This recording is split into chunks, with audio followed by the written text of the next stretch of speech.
Madame, Monsieur, bonjour et merci infiniment à vous de nous retrouver sur Equinox Télévision. Nous sommes le lundi 6 mai 2019. On parle ce matin de l'impact du barrage hydroélectrique de Memvelle sur la production et la distribution de l'eau dans le réseau interconnecté sud au Cameroun qui regroupe les 6 régions suivantes, la région de l'Ouest, nord-ouest, sud-ouest, littoral, sud et centre du Cameroun. Il faut clairement le dire. Il est question de comprendre que l'eau et l'énergie forment un coupé indissociable. L'une est tributaire de l'autre, on va également le dire, et vice-versa. La fourniture en énergie électrique permet aux stations de pompage de produire en pleine capacité. La station de traitement d'eau potable d'Akom-Niada, par exemple à Yaoundé, pompe désormais 145 000 mètres cubes d'eau par jour à son maximum, et celle de la Mefou, 45 000 mètres cubes d'eau par jour à son maximum. Donc ceci grâce à la mise sous tension fonctionnelle en mi-avril dernier du barrage hydroélectrique de Memvelle. Il y a donc désormais 30 000 mètres cubes d'eau par jour de plus pour les consommateurs grâce à ce barrage de Memvelle. En tout cas, c'est ce que précise en tout cas le ministre de l'eau et de l'énergie, Monsieur Gaston Elundou-Essomba, qui clairement se bat tous les jours pour que le Cameroun retrouve en tout cas une certaine amélioration de sa fourniture en eau potable, même si on peut reconnaître que les gens continuent à se plaindre de ce qu'il n'y ait pas toujours d'eau. Et il promet que lors de la capacité maximale de ce barrage hydroélectrique de Memvelle, nous aurons désormais dans ce réseau interconnecté sud de l'eau potable, du moins un tout petit peu plus. Madame, monsieur, comme chaque matin, l'équipe est en place. Monsieur Bachou Charlamel est avec nous encore ce matin. Bonjour et bienvenue. Bonjour, monsieur Eric Fopoussi-Negou. Bonjour à tous les téléspectateurs. Et un bonjour particulier au ministre de la Santé, monsieur Manaouda Malachi. Monsieur le ministre, trop de négligence médicale. En une année, nous sommes à pratiquement 8000 cas de négligence médicale. Comment peut-on admettre un enfant en salle d'opération et se rendre compte plus tard qu'il n'y a pas d'oxygène? L'oxygène. D'ailleurs, combien d'hôpitaux en disposent et comment est-ce qu'ils déclarent? Quel est le principe de déclaration des besoins? Est-ce que c'est respecté? La question, je vous la pose. Monsieur Bachou Chalamel, qu'on va retrouver tout à l'heure à 10h30 dans le cadre de sa colère. Également sur le plateau ce matin, vous Florazé, bonjour et bienvenue. Merci Eric Fopoussi, bonjour à vous sur le plateau, bonjour à nos millions de téléspectateurs. Mauvais kérosène de l'État à Camerco, c'est la question également qu'on se pose sur la toile. Ça fait en tout cas le grand buzz. On s'interroge justement sur l'avenir de cette entreprise et qui décide justement de fermer ses lignes régionales. On en parle dans le cadre de la revue des réseaux sociaux. On fera également un tour dans la cité politique à Yaoundé, bien sûr, pour revivre également le calvaire de certaines populations de ce côté. Eric Fopoussi avec des images qui font le buzz sur la tête, qui sont nettement très bien partagées sur tous les réseaux sociaux. D'autres informations en complément pour ce lundi. Merci. Donc, c'est compris pour tout le monde avec Camerco. Hein, clairement, on va en parler dans ce plateau, sur ce plateau tout à l'heure, madame, messieurs, parce que nous sommes également un jour particulier. C'est le début du jeûne du Ramadan. On va également penser à tous ces fidèles musulmans qui nous regardent ce matin pour ce mois du jeûne du Ramadan. Également sur le plateau ce matin, madame, monsieur, Bombok Bengan. Bonjour et bienvenue. Bonjour Monsieur Fopoussi-Negou, bonjour à vous chers téléspectateurs. Moi aussi je reste selon vous dans les eaux. Je n'irai pas m'enveler, mais j'irai voir ses frères. Le barrage de Sombengue, le barrage de Natigade et de Lompanga ne sont toujours pas mis en fonction. Ou si vous voulez, est-ce qu'on y pense même? Disons, la non-fonctionnalité de ces barrages-là, les trois, Sombengue, Lompanga et Natigal, font que Ali Kam va fermer les portes bientôt. Et on a appelé le ministre du développement industriel pour voir s'il peut le faire. Lui-même, il a dit qu'il n'est pas seul. Il va rendre au Premier ministre. Sauf que ce qu'il n'a pas dit, c'est que depuis le retrait de Rio Tinto Alcan en 2015, l'État n'a rien fait pour que Alukam revienne. Merci. Et on parle de l'industrialisation du pays, là où même le fleuron de l'industrie va partir bientôt à l'UQAM. Tout à fait. En tout cas, c'est déplorable et c'est à dénoncer sur ce plateau, madame, messieurs. Je l'ai dit en tout début de ce programme, nous sommes le lundi 6 mai 2019. Il ne vous a pas échappé que nous sortons d'un week-end très chargé, surtout avec cette visite de Michelle Bachelet au Cameroun. C'est la haut-commissaire aux droits de l'homme des Nations Unies qui a donc fait 4 jours au Cameroun. Il y a également, comme vous le savez, cette réunion informelle qui est annoncée pour le 13 mai du Conseil de sécurité de l'ONU sur le cas Cameroun. Il y a aussi ce rapport de l'International Crisis Group sur le nombre de morts au Cameroun depuis la crise anglophone, le début de la crise anglophone, 1850 morts. Beaucoup estiment que le chiffre n'est pas exact puisque c'est un chiffre minoré selon ces personnes-là et qu'il y aurait beaucoup plus de morts depuis 2016, date du déclenchement de cette crise anglophone. Donc il y a urgence à intervenir et surtout à rapprocher les différentes positions pour qu'on puisse mettre en place ce dialogue tant souhaité par les Camerounais. Madame, Monsieur, démarrons le programme de ce matin avec la première articulation. Voici l'histoire du jour. Elle est contée par vous, Karine Sontia. Bonjour et bienvenue. Bonjour Yannick Fopossi, bonjour aux téléspectateurs et bonjour au panel. Ce matin, c'est l'histoire de Mathias et Evelyne qui sont mariés depuis, un couple marié depuis 7 ans. Et les deux se regardent désormais en chien défaillant. C'est-à-dire que Mathias dit que sa femme est une mauvaise femme, qu'elle est une mauvaise maman aussi. Elle est même une mauvaise épouse et elle gère mal le business familial. Tandis qu'Evelyne dit que c'est de son devoir de donner la ration pour la maison. Alors, qu'est-ce qui se passe?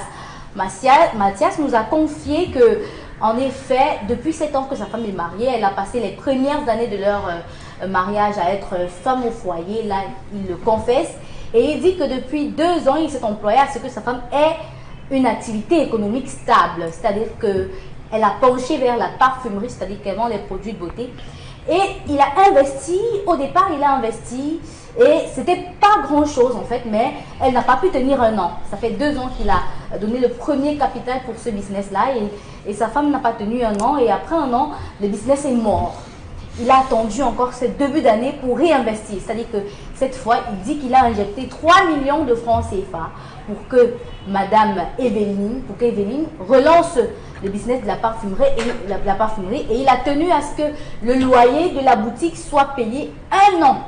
C'est-à-dire que Evelyne ne va compter que sur le bénéfice pour investir à chaque fois. Et il a dit à sa femme que, vu la contingence actuelle, étant donné que ton business pourra cette fois-ci évoluer, j'aimerais que d'ici le mois d'avril, que tu commences à donner la ration pour la maison. C'est-à-dire qu'à chaque fois que tu vends, tu peux rentrer. En quittant du marché, tu fais tes achats et dès que tu rentres, tu fais la cuisine pour les enfants, ne serait-ce que pour demain. Très bien. Evelyne a dit non, elle ne peut pas, c'est son argent, c'est son capital, elle ne peut pas investir pour la ration de la maison. C'est le devoir de son mari, c'est le devoir de Mathias de le faire. Alors Mathias a pris ça légèrement, il n'a pas mis autant d'importance à cela, se disant que c'est une mère. Au moment venu, elle pourra réagir. Alors, début avril, Mathias a décidé d'observer sa femme, de ne pas donner la ration pour la maison. Et depuis avril, chaque fois que Mathias rentre le soir, il est obligé d'acheter à manger pour ses enfants. Il trouve que c'est cruel et il dit qu'il voit que sa femme a perdu même le sens de la maternité. Quand elle sort le matin, puisqu'il donne le goûter, le déjeuner, le petit déjeuner pour les enfants, il rentre le soir, il est obligé encore d'acheter à manger pour ses enfants parce que les marmites sont vides. Alors, il nous demande, est-ce que sa femme est encore son épouse? Il ne sait pas si quelque chose s'est égaré en route. Et Mathias aimerait bien savoir s'il doit réclamer le capital qu'il a donné à sa femme pour qu'elle investisse, ou alors il doit juste se séparer d'elle parce qu'il est en train de perdre patience. Evelyne nous a fait comprendre, parce que nous avons tenu à parler avec elle, elle nous a fait comprendre que, en fait, elle ne veut pas donner autant de facilité à son mari. Que ce n'est pas parce qu'il a investi pour le capital de son commerce qu'elle doit rationner pour la maison. C'est son devoir à lui. Quitte à ce qu'elle rembourse même, oui, mais que ce soit son devoir à lui de donner l'argent pour la nourriture à la maison. Et maintenant, Mathias aimerait savoir qu'est-ce qu'il doit faire. Qu'est-ce que ce couple doit faire pour maintenir l'équilibre? Il vous revient à vous.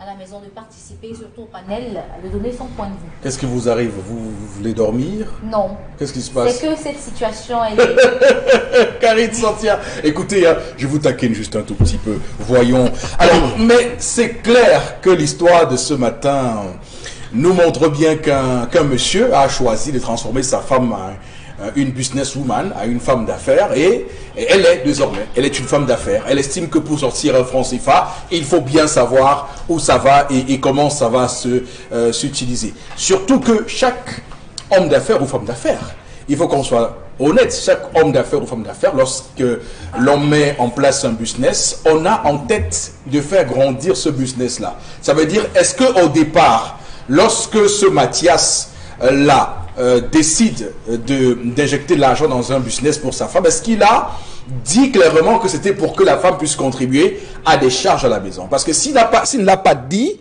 alors on va bien comprendre que cette femme est dans une dynamique de business. Ça veut dire qu'elle a mis en place une activité et elle veut que l'activité grandisse. Il y a le capital, il y a les bénéfices. Les bénéfices servent généralement, évidemment, à agrandir l'affaire. Et elle est sûrement très ambitieuse. Elle souhaite créer beaucoup plus de succursales, beaucoup plus de filiales de son entreprise, faire en sorte que ça puisse être demain un géant de la distribution en produits cosmétiques.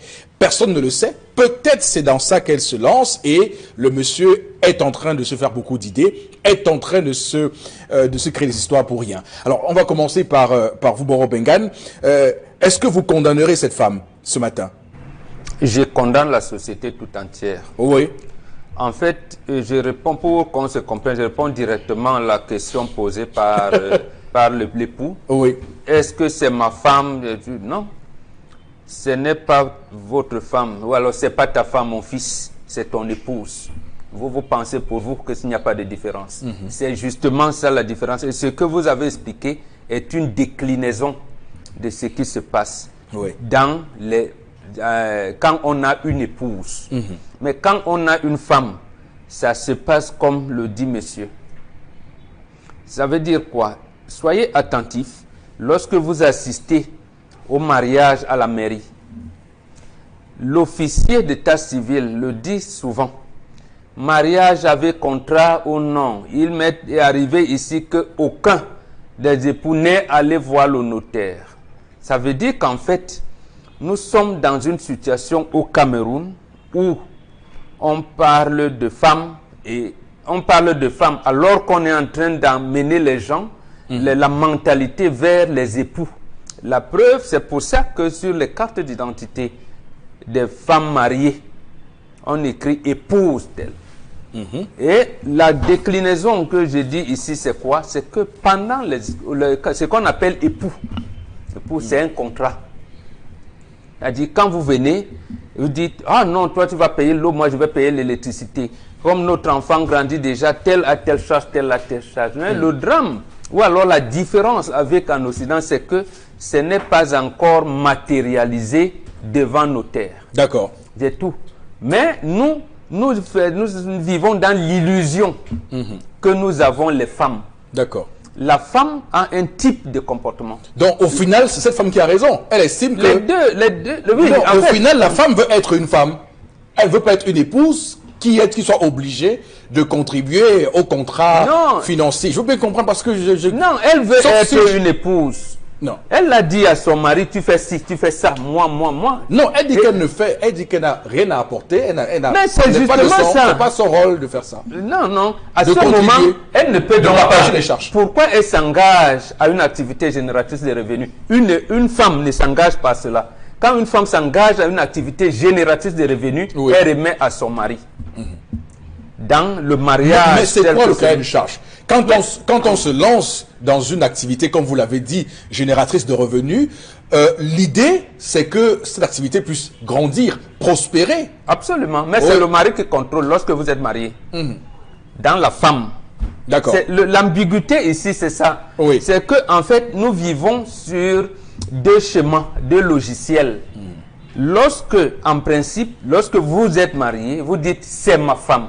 Vous pouvez lui donner même 1 milliard de francs, alors que vous êtes encore un fonctionnaire. Je veux dire que les revenus de votre femme peuvent être même multipliés par 25, par 50, les vôtres.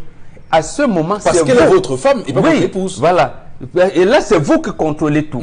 Oui. Mais si elle est votre épouse, même si c'est vous donc qui avez les revenus supérieurs à 100 000 de ces trucs, elle a son argent, vous avez le vôtre. Ici, le problème qui se pose, c'est justement ça qui embête Karine quand on lui conte l'histoire. C'est qu'elle-même ne sait pas la différence entre une femme et une épouse. Mais les deux, vous allez vous mettre la bague au doigt.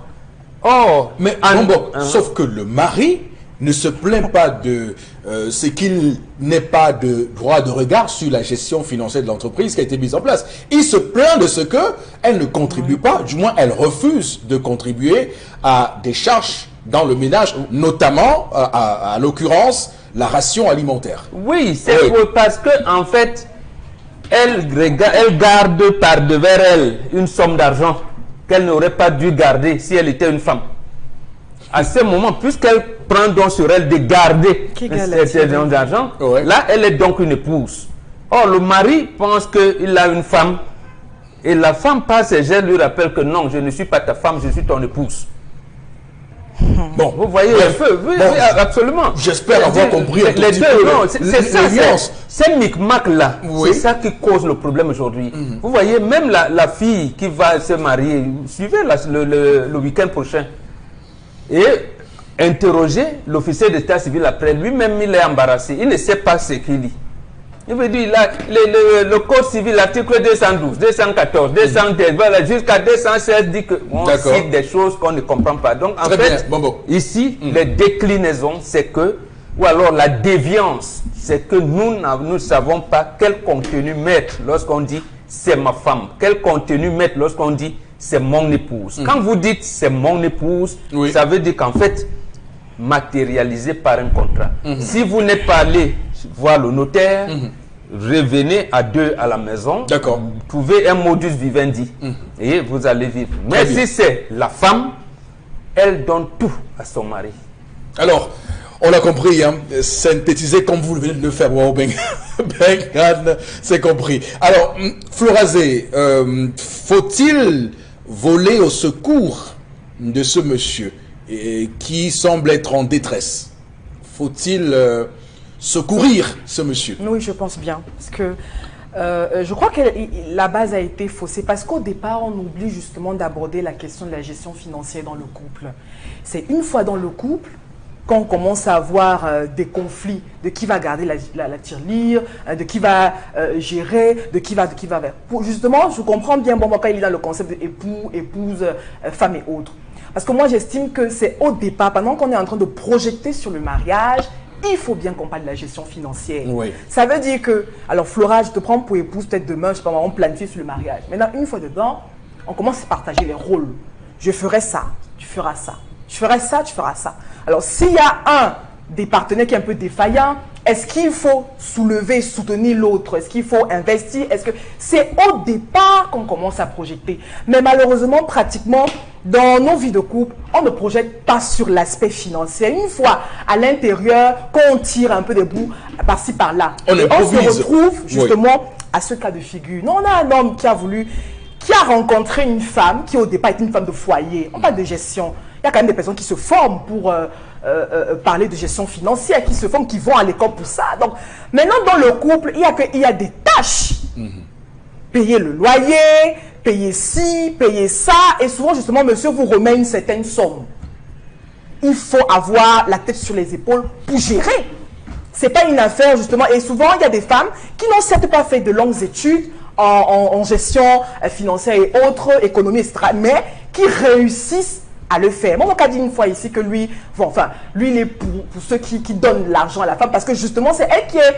Je ne sais pas comment... Je ne sais pas comment nous réussissons à faire ça, mais on réussit justement à mettre chaque chose à sa place quand il s'agit justement d'argent. Donc, le monsieur a bien fait de sortir sa femme de cette léthargie, de ce quotidien monotone et autres. Il a dit, il investit sur sa femme, il veut bien qu'elle bouge, parce que justement, il faut créer également des voies de sortie.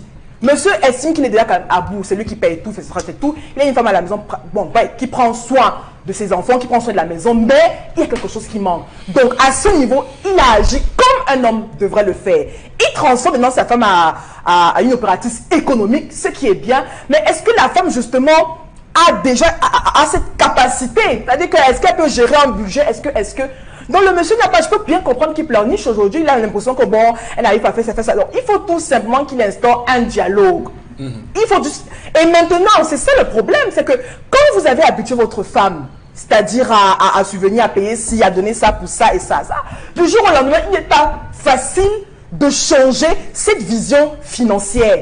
Parce qu'aujourd'hui, l'affaire à une femme qui sent que c'est bon d'être indépendante financièrement, mais c'est bon de toucher à l'argent, c'est bon de toucher à son propre argent, c'est bon c'est-à-dire de produire son propre argent. Donc il faut faire très attention. Donc il ne faut pas brusquer parce qu'on arrive là. La dame estime que tu es l'homme de femme. C'est vrai, tu as injecté. Je vais peut-être planifier. Est-ce que 5 cartons sont sortis? Est-ce que je vais entrer dans mon capital? Je vais l'épuiser comme ça, etc. et tout. Est-ce qu'il parle de ça en couple? De cette gestion du nouveau attribut financier de la dame. Non, je crois que justement dans nos couples, ce qui bloque, c'est qu'il y a un manque de dialogue au niveau de l'aspect financier. Le plus souvent, l'homme se contente de donner et puis dit, ok, tu gères. Et souvent, nous, c'est un casse chinois. Tu as 2000 francs, il faut nourrir 5 personnes. Tu as 5000 francs, il faut nourrir 10 personnes. Bon, monsieur, quand il arrive, il trouve qu'il y a une bonne bouffe là, et tout. Il mange, il ne demande pas. C'est ça, il y a un manque de dialogue. Et à chaque fois que des jeunes couples veulent s'interroger avant le mariage sur la financière, on dit non, il y a un des partenaires qui est arriviste, qui est matérialiste. Or que non, c'est justement pour éviter ce type de problème. Moi, je pense que juste c'est-à-dire qu'on essaie de rentrer un peu son orgueil personnel. On parle qu'il édifie sa femme, elle est novice dans la chose. Donc je ne crois pas que c'est une mauvaise femme, non, au contraire. Alors, Charlamel Mbachou, monsieur Mbachou, Charlamel, voilà, permettez-moi de vous trimballer l'ordre de vos différents noms et prénoms. Mais ce que j'ai envie de vous demander, c'est de savoir comment on appelle ce genre de femme. Monsieur Eric Fopoussi, c'est une femme qui est disciple de Machiavel, inscrite à l'école de Méphistophélès. Je vous ai répondu. La question fondamentale ici, c'est de savoir comment savoir qu'une femme vous aime, monsieur Eric Fopoussi.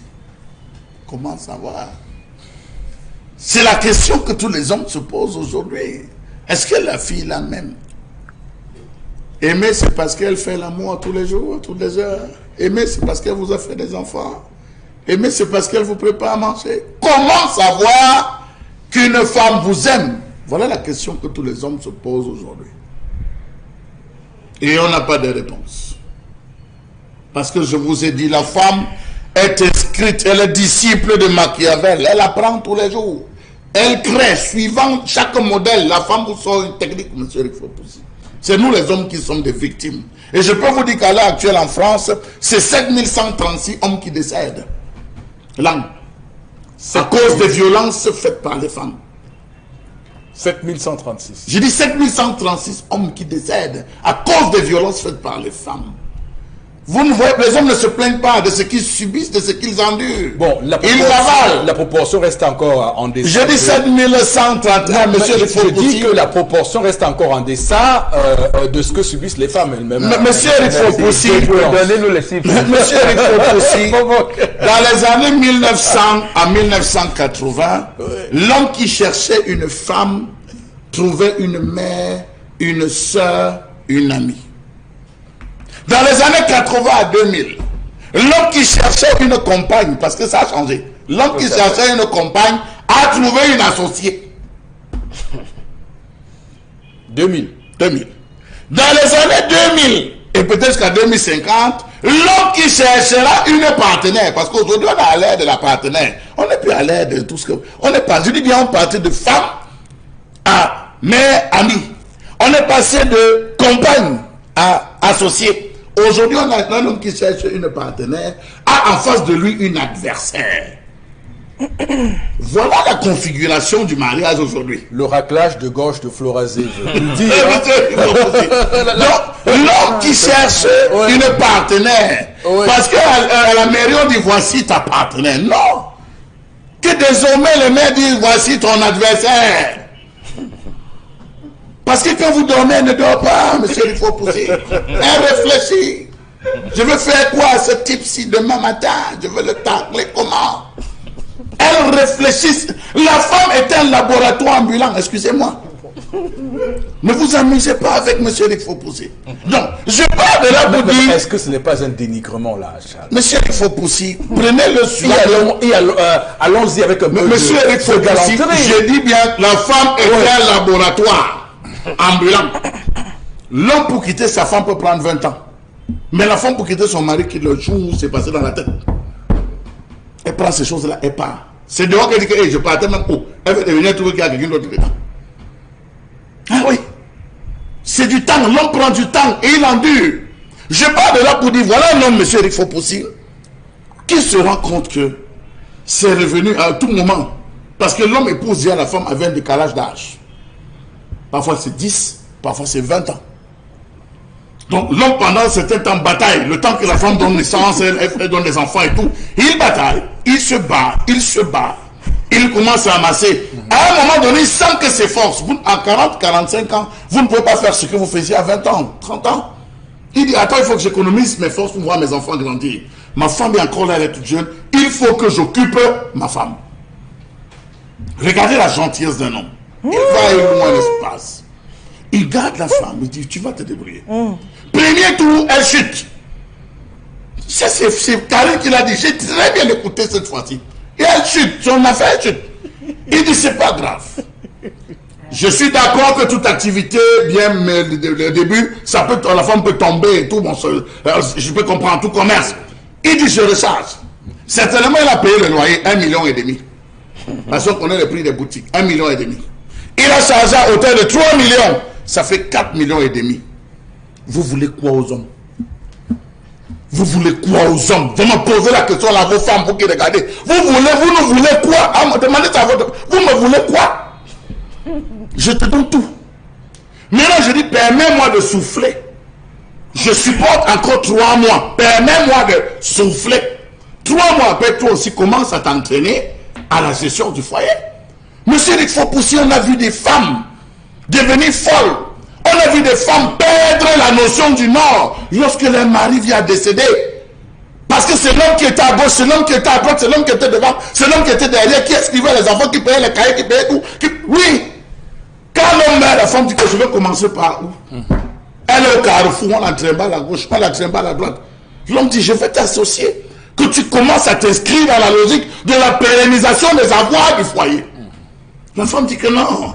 Alors, c'est mon argent. Mais Chalamel, est-ce que la gestion de la ration, la charge de la ration n'a pas une dimension symbolique pour l'homme, n'a pas une dimension spirituelle, métaphysique? Est-ce que autre chose, elle pourrait gérer autre chose que ça ne pose pas? Dans un foyer, quand un homme se décharge de la ration, il n'y a pas quelque chose qui... Monsieur Eric Fopoussi, je sens en vous un langage d'occidentalisé. Non, je pose la question. Non, c'est pas un langage d'occidentalisé. Non, je pose la question, monsieur. Pourquoi je vous le dis?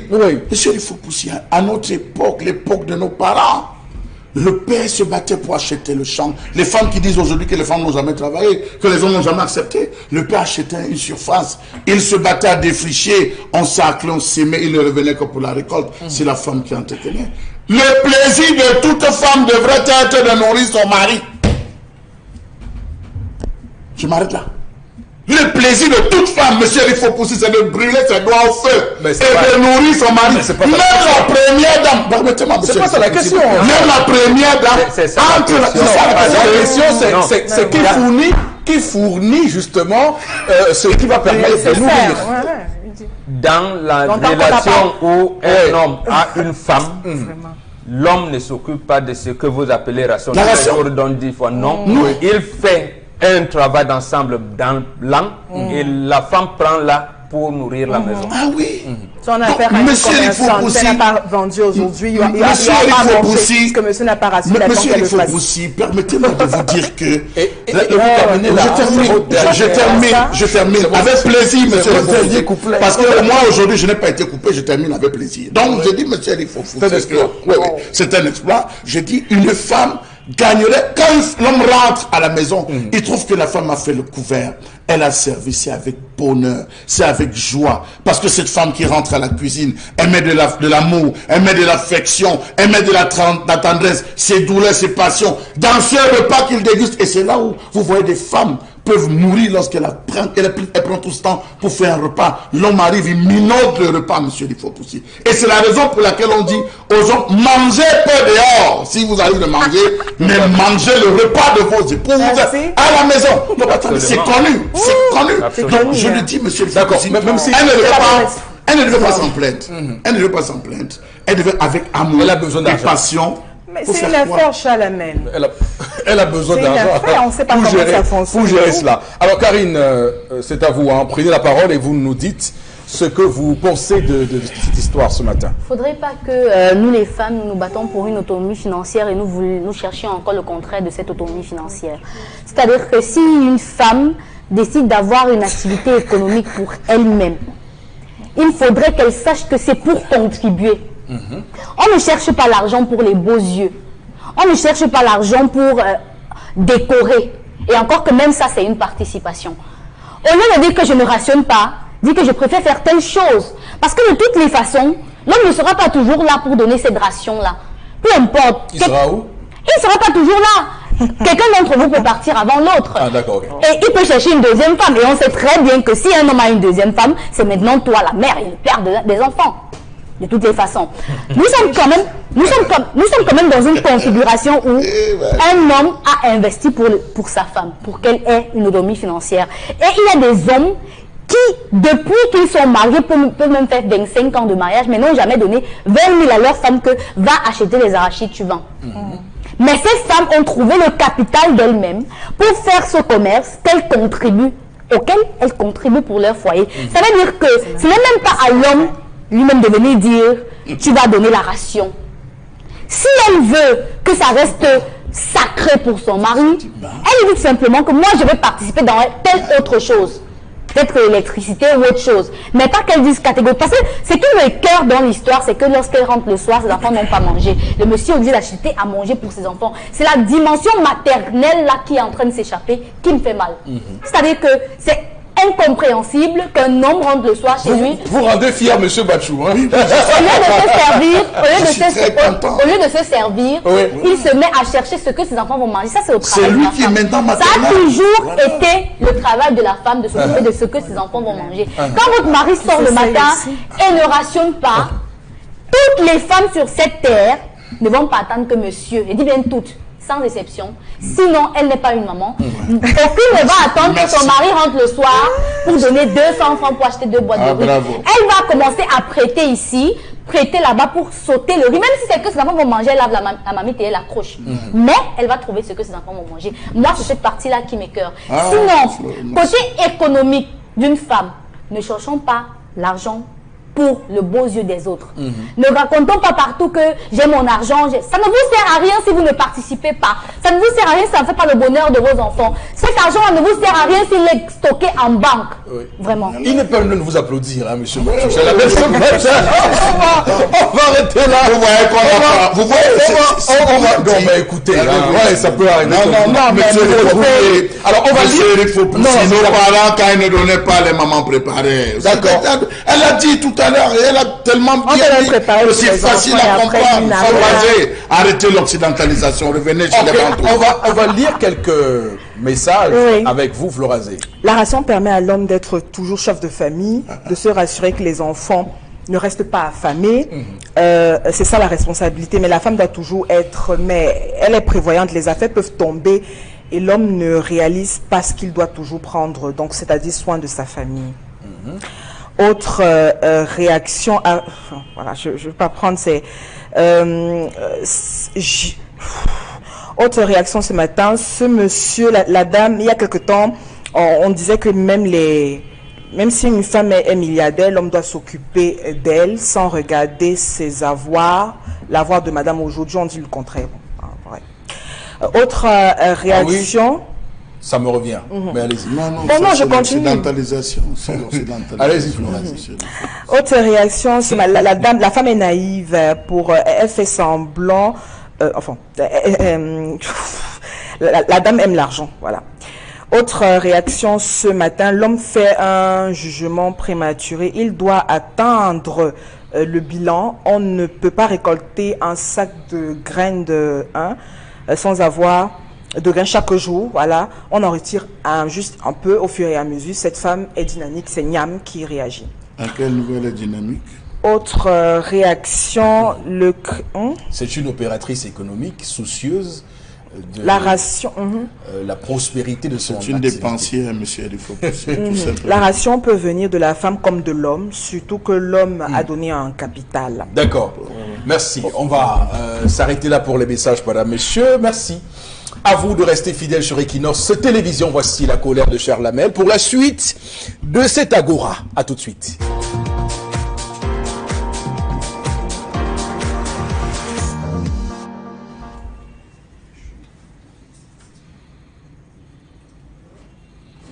Je m'interroge ce jour sur la question de l'abandon de la ville de Bakassi. Ah oui, on parle de Bakassi ce jour. Je m'interroge ce jour sur le devenir de cette merveilleuse ville qui, faut-il le dire, a préoccupé le gouvernement. Faites le tour de Long Street à Akwa, de Kombo à Bedimo à Isangele, vous comprendrez de quoi je parle. Bakassi est vide. Qu'est devenu le comité de coordination et de suivi de la mise en œuvre des projets prioritaires à réaliser à Bakassi? Peut-on dire qu'elle a réussi sa mission? Susciter, harmoniser, rationaliser les interventions de l'État ainsi que celles des partenaires au développement dans la zone de Bakassi. Administration du territoire, éducation, santé, besoins en eau potable, électricité, agriculture, élevage, pêche, communication, défense, tourisme et urbanisme. Savez-vous que les signaux radio et télé des médias sont reçus plus du Nigeria que du Cameroun? Qu'est devenu le Peninsula Development Programme mis en place par l'ancien Premier ministre Yang afin d'impulser le peuplement de la péninsule éponyme? Mais avant, dites-moi où sont passés les 246 milliards de francs CFA mis en place par le gouvernement dans l'objectif de faciliter la viabilisation de la presqu'île de Bakassi qui s'étend de la rivière Akpa Yafé au fleuve Rio del Rey sur le prolongement de la péninsule de Calabar dans le golfe de Guinée. Comment comprendre qu'il soit dans une certaine mesure difficile de se faire convenablement établir une carte nationale d'identité à Bakassi? Comment comprendre que certains fonctionnaires se plaisent à vivre de l'autre côté que dans leur propre pays? Comment comprendre l'abandon des postes par les fonctionnaires qui ne cessent de prendre de l'ampleur? D'après les données de la carte scolaire, seul un enfant sur 4 en âge scolaire est effectivement inscrit dans une école de cette zone. Pourtant, le rapport mis en place par l'équipe Yang prévoyait en urgence la construction, la réhabilitation et l'équipement d'une centaine d'écoles, sans toutefois oublier la création d'une école normale d'instituteurs de l'enseignement général. Oui, c'est de Bakassi dont on parle. Comment comprendre le fait que les percepteurs d'impôts et enseignants désertent les lieux comme des membres de la bande à Ali Baba? Comment comprendre que les fonctionnaires de toutes les sectorielles jouent les abonnés absents? Comment comprendre que la politique du poste vacant semble être le sport favori des agents de l'État affectés dans cet arrière-pays? Dans les écoles, les centres de santé, les délégations d'arrondissement et dans d'autres services et structures, cette situation d'inconfort se vit et pose clairement la problématique des affectations des personnels de l'État. Parce que faut-il dire aussi en passant, c'est dans l'eau. Bakassi, c'est dans le marécage, disent-ils, ceux qui fuient cet endroit. Oui, les fonctionnaires affectés là-bas préfèrent fuir, y compris les autorités administratives. Elles préfèrent vivre sous un autre bord que dans le bord pour lequel on les a affectés. Savez-vous que développer Bakassi sur le plan infrastructurel reviendrait à relever Ndian, la zone de Ndian, maillon essentiel du plus grand bassin de production de cacao du Cameroun? Développer le bassin de Kumba, le delta de Bakassi qui est considéré elle-même comme étant la zone qui produit le plus de poissons au Cameroun. Alors dites-moi, le rapport d'une mission d'inspection du contrôle supérieur de l'État, CONSUP, déployé du 26 au 3 décembre, il y a quelques années dans cette péninsule, ont permis de se rendre compte que de 246 milliards de francs CFA, seulement 21 milliards ont été réalisés de ce côté. Où est passé le reste d'argent? 3 points d'interrogation, 4 points de suspension à la ligne. Savez-vous que de l'argent débloqué par l'État, 90% des marchés ont été passés sans aucune étude de faisabilité préalable. On parlait de Bakassi sur la carte sans être descendu sur le terrain. Savez-vous que ces marchés ont été attribués alors qu'il n'y avait pas de site viable pour leur mise en œuvre, pas de besoin réel pour ces ouvrages, les matériaux livrés et les dosages appliqués n'ont pas été adaptés aux conditions climatiques et géologiques de la zone, soit aussi que les constructions n'ont pas tenu compte des caractères marécageux de la zone requérant les fondations sur pilotis.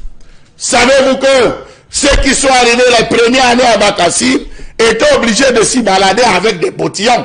Oui, c'était aussi ça Bakassi. Les infrastructures conçues par le gouvernement, réceptionnées et même inaugurées, n'ont pas fait long feu à Bakassi, puisque, dit-on là-bas, l'eau ne sort pas. Il y a 2 stations d'adduction d'eau, l'une à Ngosso et l'autre à Barak, mais rien ne fonctionne. C'est le transport, nous dit-on, on se bat, on va à un Kondo Titi, qui est très loin de Bakassi, puiser de l'eau et on rentre la boire à Bakassi. Ne parlons pas de l'électricité. Dans tous les cas, ils ont vendu du vent. Et c'est ainsi depuis 36 ans, on vend du vent. Quand est-ce que l'entrepreneur en chef prendra sur lui d'aller lui-même contrôler la zone pour voir ce qui s'y passe réellement? Voilà, merci beaucoup Charles Hamel. Il faut rappeler pour ceux qui nous regardent que on serait tenté de dire à votre suite que tout ça pourquoi, tous ces efforts menés par le Cameroun pour finalement se retrouver à cette conclusion qui est la vôtre ce matin, l'abandon de Bakassi. Rappelons qu'en décembre 93, il y a cette invasion de l'armée nigériane à Bakassi et qu'en mars 94, le Cameroun saisit la Cour internationale de justice à l'effet de revendiquer sa souveraineté sur Bakassi et qu'en juin 98, il y a l'acceptation de la requête du Cameroun par la Cour internationale de justice et qu'en octobre 2002, il y a ce verdict de cette Cour, la CIJ, en faveur du Cameroun qui donc fait du Cameroun le pays où Bakassi doit être intégré. Et puis le 12 juin 2006, il y a ces fameux accords de Green Tree, tous ces grands efforts-là, comme je le disais à l'instant. Pourquoi? Pour finalement retrouver l'abandon de la presqu'île de Bakassi.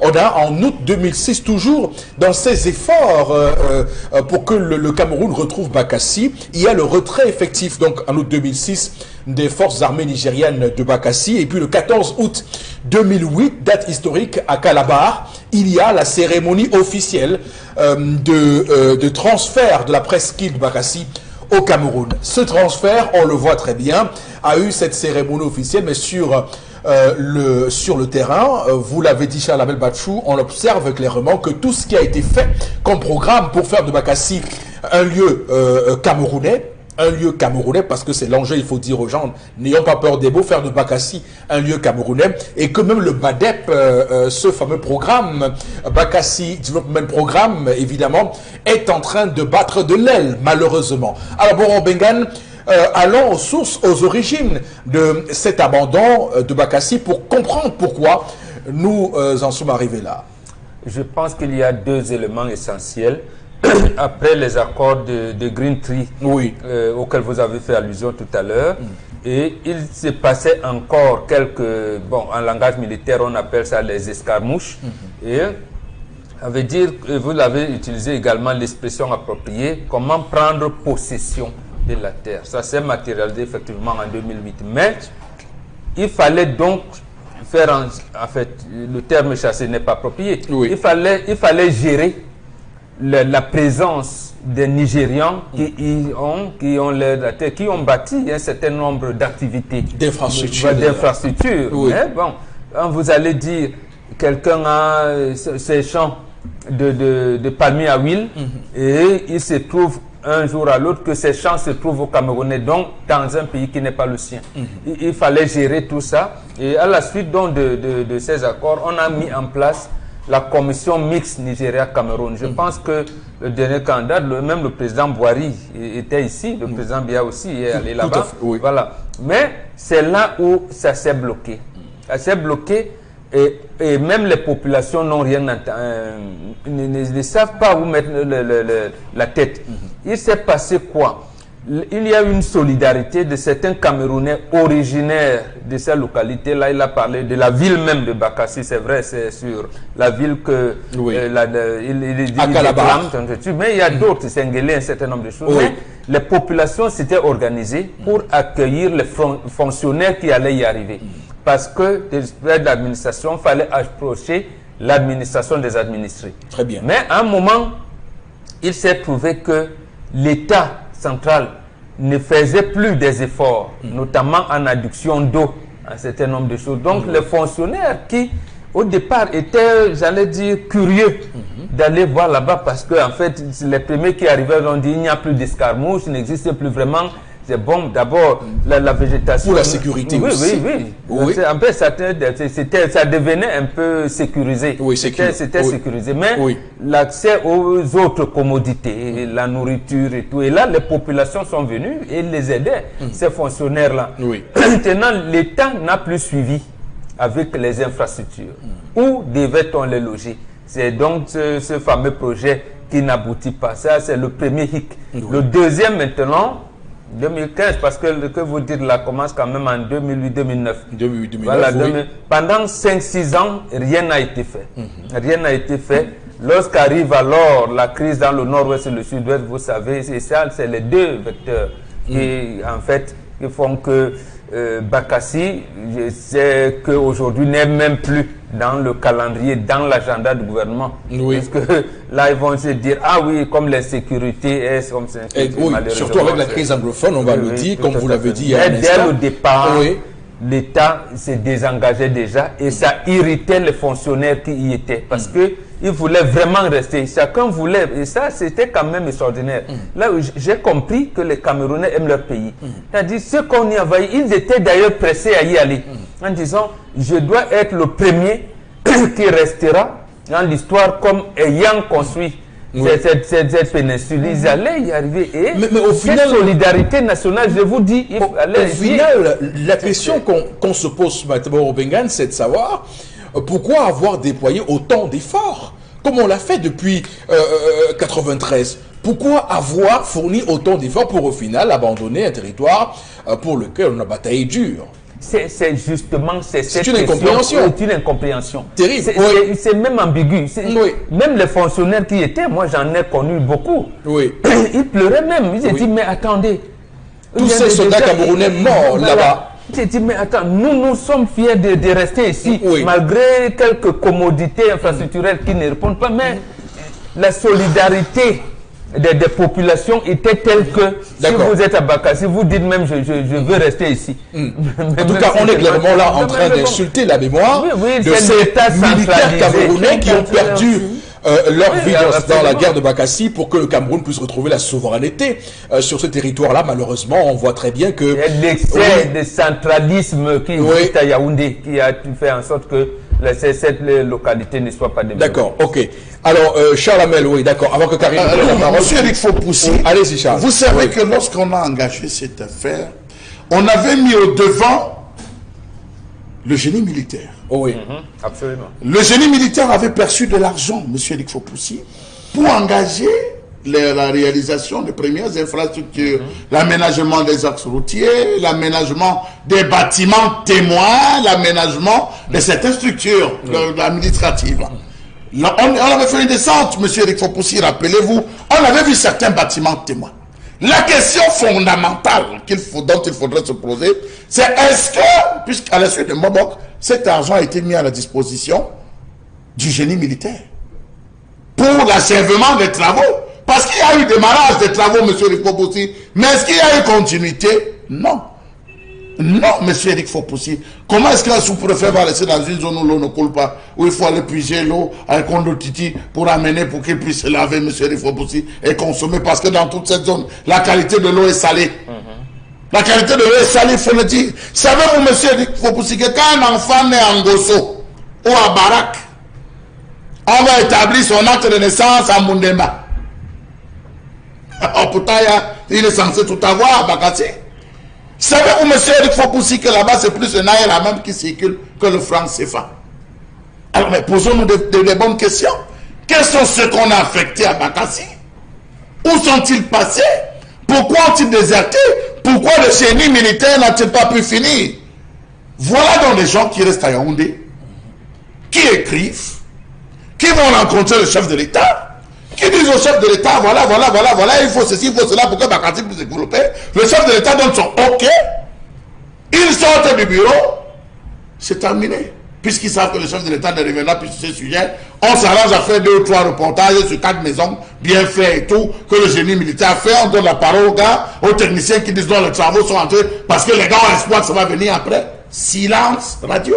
Voilà. Et le chef de l'État ne revient pas. Parce que là aussi, j'appelle maintenant, là, à ce niveau, au chef de l'État qui devra dire la situation dans cette zone. Et vous terminez par là, oui. Donc, vous invitez le chef de l'État à se rendre dans cette zone pour ça. Pas se rendre, M. Rifopoussi. Il a toutes les méthodes pour avoir l'information. Non, il doit s'y rendre. Monsieur Rifopoussi, rendez-vous compte que sur 246 milliards, on vous dit qu'il n'y a que 21 milliards qui ont été dépensés. Le reste est allé où? Dans les poches de qui?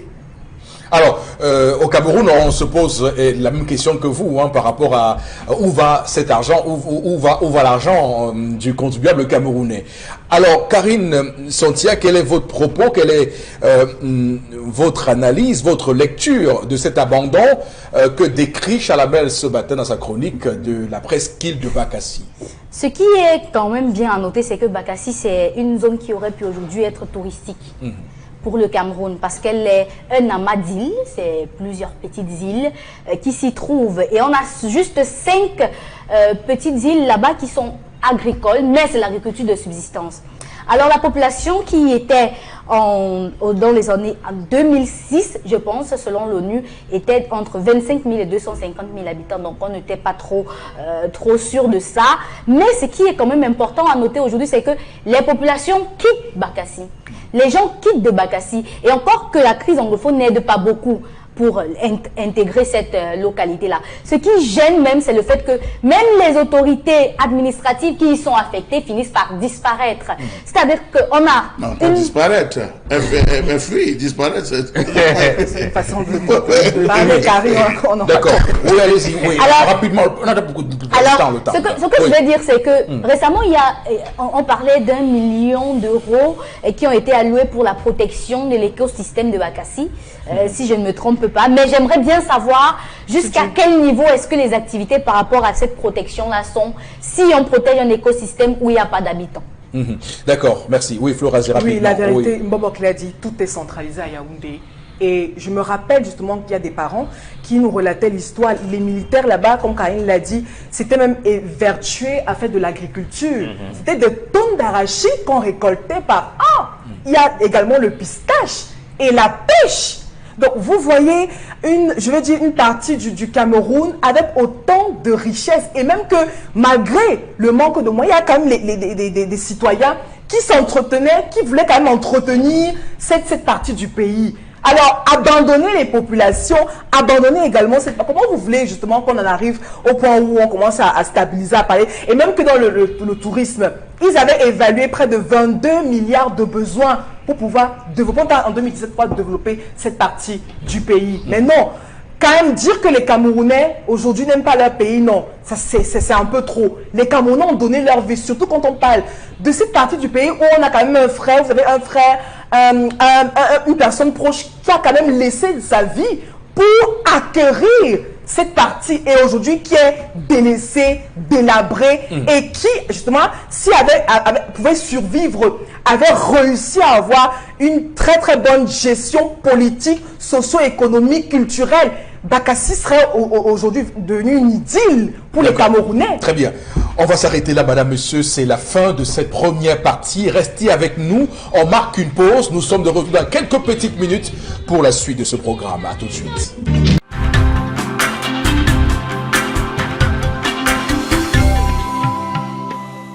De ce programme, nous sommes le lundi 6 mai 2019. Nous devons souhaiter bon courage et surtout force à tous ces fidèles musulmans qui entament dès ce jour au Cameroun ce mois du jeûne du Ramadan. Ce sera compliqué, c'est l'un des piliers de l'islam, il faut le dire, et c'est aussi important pour eux donc d'observer ce jeûne-là, et de pouvoir évidemment pour ce mois garder leur piété comme ils le font au quotidien, comme ils le font le plus souvent. Alors pour cette deuxième partie de l'émission, c'est clair, on va tout de suite lire quelques messages envoyés par vos soins sur les différents sujets que nous avons abordés en première partie de ce programme et ensuite nous ferons la revue des réseaux sociaux avec vous, Florazé. On y va. Alors cette toute première réaction nous dit merci d'avoir évoqué ce sujet. J'y suis à Bakassi, j'y travaille, c'est la désolation totale, vous avez pratiquement tout dit ce matin, il faut tout simplement voir les différentes descentes sur le terrain, il dit des soi-disant commissions pour je ne sais quoi. Donc c'est triste. Voilà, je rappelle que Equinox est la chaîne la plus regardée aussi à Bakassi, pour qu'on comprenne que ce n'est pas seulement dans les grandes agglomérations. Monsieur, je fais cette précision juste pour accompagner celui qui nous regarde de Bakassi ce matin.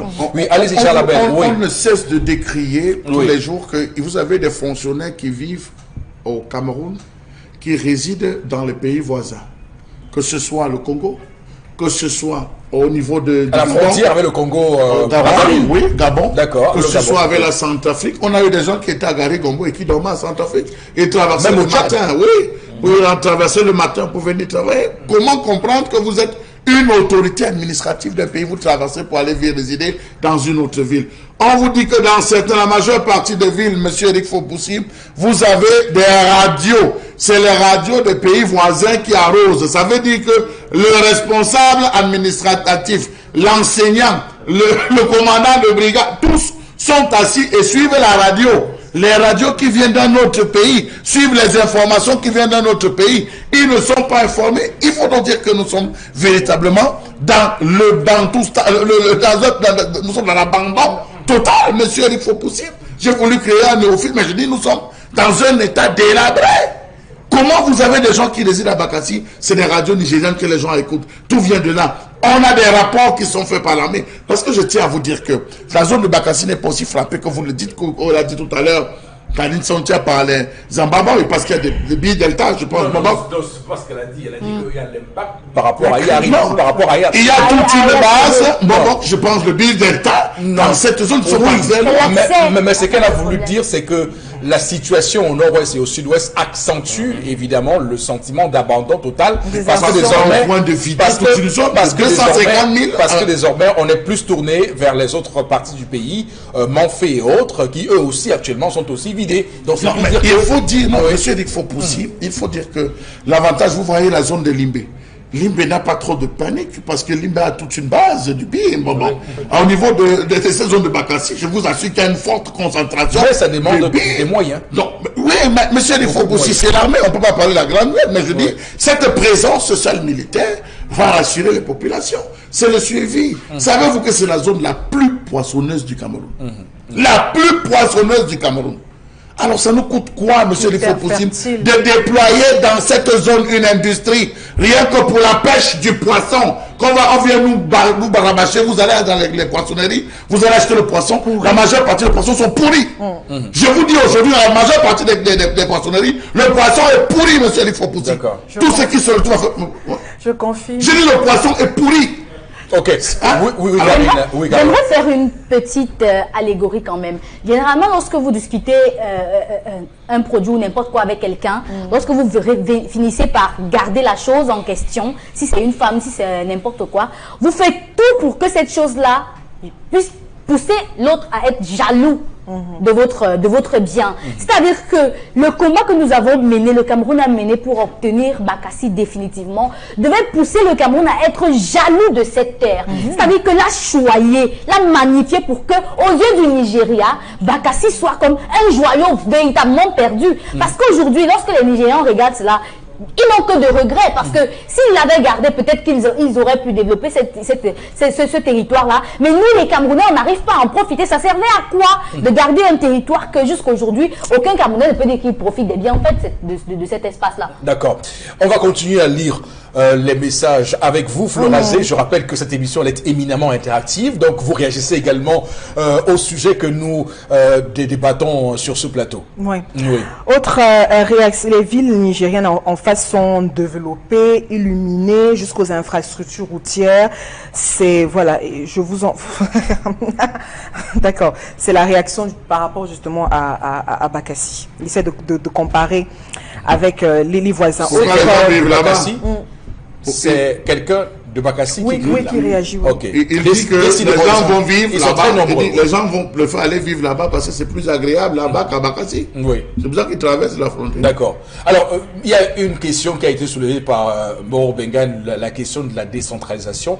Je pense que au final, lorsqu'on fait le tour de nombreux sujets dans ce pays, on revient au final à la gestion locale dans ce pays. Et on voit très bien que cette question-là tarde à être implémentée par le gouvernement. On est à quelques petites fourchettes de milliards qu'on envoie aux communes et bientôt aux régions, alors qu'on ferait mieux de renforcer le pouvoir de ces communes-là pour qu'elles puissent apporter des solutions à ces populations locales et comme on le voit d'ailleurs s'enfuit de Calabar et toutes ces zones de Bakassi. Donc au final on revient au même point, il faut la décentralisation, du moins au final trouver une formule pour que les territoires puissent eux-mêmes se diriger. Non, je pense qu'il faudrait passer par un audit, monsieur Eric Fopoussi. Il faudrait qu'on passe par un audit des régions. Quand je parle d'audit des régions, quand vous fouillez, vous prenez le journal des projets, M. Eric Fopoussi, vous vous rendez compte dans ce journal des projets que beaucoup d'argent, beaucoup de marchés sont attribués, sont donnés à des gens pour des réalisations dans les régions. On sait, le centralisme de Yaoundé sait que dans une zone comme Galemendouga, on a goudronné des axes, on a mis des forages, on a mis ici. Pourtant, en Galemendouga, il n'y a rien. Et ces personnes sont là. Et je peux vous le dire, monsieur Eric Fopoussi, je clôture par là, que c'est l'élite camerounaise qui est très dangereuse. Il faut qu'on fasse cet audit des régions pour se rendre compte que les ministres, les directeurs généraux, tous ceux qui vont à Yaoundé disent que chez moi il manque aussi. Les députés qui prennent l'argent pour les micro-projets, qui ne réalisent pas. Décentraliser, c'est facile, monsieur Eric Fopoussi. C'est trop facile de dire oui, on va faire la décentralisation. Qu'on commence par l'audit. À travers cet audit des régions, on va se rendre compte que ceux-là qui sont sortis du gouvernement et qui tapent dans l'ombre sont en train d'actionner pour être dans les conseils régionaux sont des diables à la tête des agneaux. D'accord. Je rappelle que la formule prise par le Cameroun actuellement n'est pas la formule souhaitée par tous les observateurs et experts en question de décentralisation malheureusement, et que même nos différentes lois d'orientation de cette décentralisation ne sont pas respectées, notamment celles de 2004 ne sont pas totalement mises en application. Malheureusement d'ailleurs, pour vous suivre dans ce que vous avez dit, Charles Amel Machou. Alors Flores, on va continuer à lire Bon, maintenant on va rapidement, on va y aller rapidement. Oui. Par rapport à l'histoire du jour, juste pour dire que les femmes sont presque toutes pareilles devant l'aspect financier. Elle dit à qui veut l'entendre que je n'ai jamais rien fait. Oh, ça c'est elle qui prend juste, c'est Michael. Ok. Elle n'a rien fait pour elle, voilà. Donc c'est le langage de toutes les femmes qui touchent à l'argent dans le feu. Quand elle commence à avoir l'argent, elle va se vanter dans sa famille. D'accord, allez. Allons-y rapidement. Ils ont rendu Bakassi semblable au reste du Cameroun. C'est Fabiola Yaoundé qui réagit. Oui. Voilà. Pardon, un homme ne doit jamais laisser la charge de la ration à sa femme. C'est cette charge qui fait de lui un vrai chef de famille, surtout que c'est la charge la plus épaisse d'un foyer. La plus épaisse, quand viendra la maladie? L'homme... Quelle charge? Bon, l'homme n'est pas parfait et la femme également, c'est Anselmo qui réagit à Elf Village. Ok, on va arrêter là pour les messages. Tout de suite, on vous sollicite encore pour la revue des réseaux sociaux. Oui, Eric Fopoussi, 3 informations. Et puis la toute première, rappelons que ce week-end a été chargé pour Michel Bachelet, qui également a écouté pendant plusieurs heures aussi l'opposition, qui n'a pas manqué au cours de cette rencontre d'exposer certaines insuffisances à l'endroit du pouvoir de Yaoundé face à cette situation. Beaucoup se sont exprimés, demandent des sanctions, en tout cas exigent des sanctions contre les membres, certains membres du gouvernement. En tout cas, c'est un rapport aussi et qui est très attendu de la part de l'opposition. Puis rappelons qu'à l'issue de sa visite au Cameroun, Michel Bachelet va donc se faire aussi sa propre idée sur la situation des droits de l'homme dans notre pays. Et puis dans un contexte, on le rappelle, qui est marqué par la crise dans les 2 régions nord-ouest et sud-ouest. Et puis également sur le plan politique sacré. Bon, son rapport, et il faut pousser, en tout cas irrélatif, est très attendu également au Cameroun, surtout par l'opposition, qui n'a pas manqué justement de relever pas mal d'incompatibilités. Alors il faut clairement dire qui est Michel Bachelet. Elle est l'ancienne chef de l'État du Chili. Elle a également été une activiste militante des droits de l'homme et un combat dans son pays, dans la dictature de Pinochet.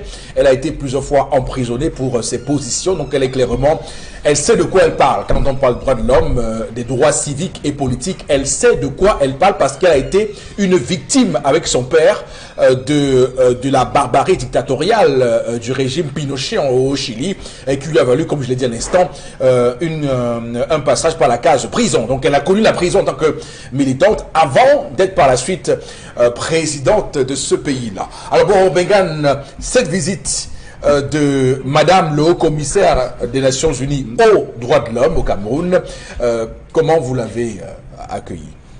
Non, j'allais dire, ça devait être une visite traditionnelle, mais comme on dit dans les milieux diplomatiques, la situation est grave.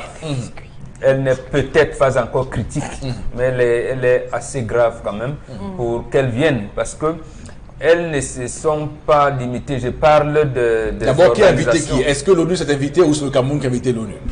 Non. D'un cas comme de l'autre, si le Cameroun n'accepte pas que l'ONU vienne, l'ONU ne vient pas.